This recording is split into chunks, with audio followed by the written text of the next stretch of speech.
Bonjour à tous. Alors aujourd'hui, j'avais envie de vous lire un extrait d'un livre qui a beaucoup compté dans ma vie, et d'une auteure qui a beaucoup compté dans ma vie, qui est Simone de Beauvoir. Simone de Beauvoir, je l'ai découverte quand j'étais adolescente, avec ses cahiers de jeunesse, qui sont en fait ses journaux intimes qu'elle a tenus de ses 18 à 22-23 ans. Et ce qui m'a toujours plu dans son œuvre, ça a été beaucoup plus, disons, son autobiographie et la façon dont elle arrivait à parler de sa propre expérience, à parler d'elle, plus que, disons, ce pourquoi on la connaît principalement, qui sont ses écrits qualifiés de féministes, mais qui étaient surtout des écrits sociologiques, anthropologiques, biologiques, etc.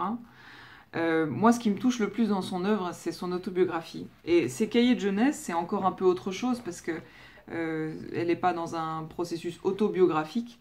Elle ne cherche pas à raconter sa vie, mais elle écrit au jour le jour ses impressions sur le monde, sur son existence. Et à 18 ans, Simone de Beauvoir, elle est déjà très inspirante, en fait. Très inspirante, très forte, très brillante, et moi ça m'a toujours beaucoup inspirée de la lire. Alors j'avais envie de vous lire un petit passage que j'ai retrouvé ce matin et que je trouve très joli, où elle parle de ce que c'est que l'orgueil et de ce que ça n'est pas. Et donc je vais vous le lire. Peut-être ça résonnera pour vous avec, avec la situation qu'on vit.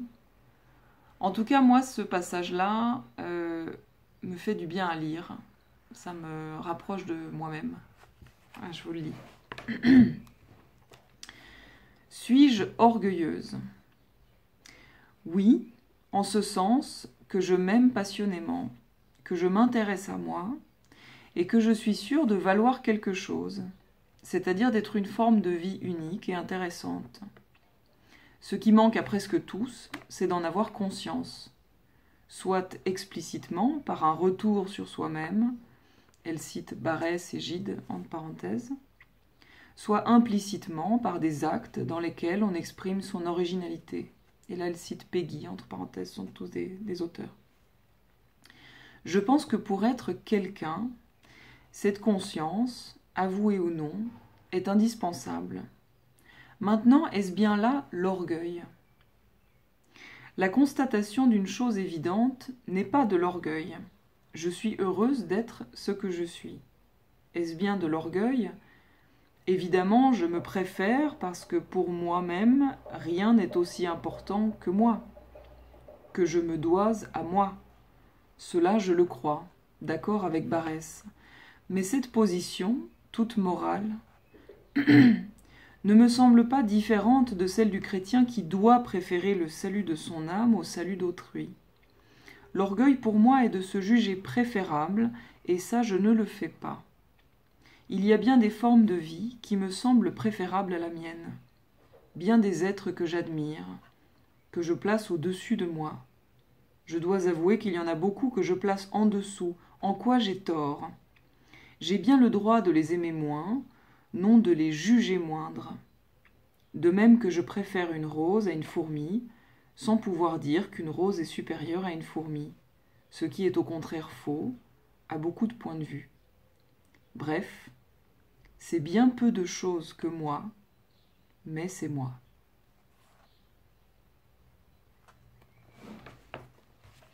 Et je trouve très beau la manière dont elle parle comme ça d'elle-même. Plus tard, elle écrit un peu plus loin, 2 mois plus tard, elle écrit une phrase qui m'a beaucoup frappée à l'époque. « Ma pensée est toute tendue vers ce triple problème qui, à l'âge que j'ai, n'a pas seulement un intérêt théorique ou un intérêt pratique, mais un intérêt si essentiel que la question de ce qui est et de ce qui doit être ne font qu'un, 2 points, la vie, l'amour, le bonheur. » Et au premier problème, de ce triple problème, elle répond un peu plus tard, « La vie, c'est moi. » Voilà, je trouve ça très puissant. comme parole. Pour une jeune femme de 18 ans, la vie c'est moi. Voilà, moi ça me rappelle que oui, ma vie c'est moi. Et ça n'est pas de l'orgueil que de souhaiter me rencontrer, de souhaiter me connaître. Voilà. Alors c'était la petite réflexion du jour, grâce à Simone de Beauvoir. Et ben je vous remercie et je vous souhaite une bonne journée. Au revoir.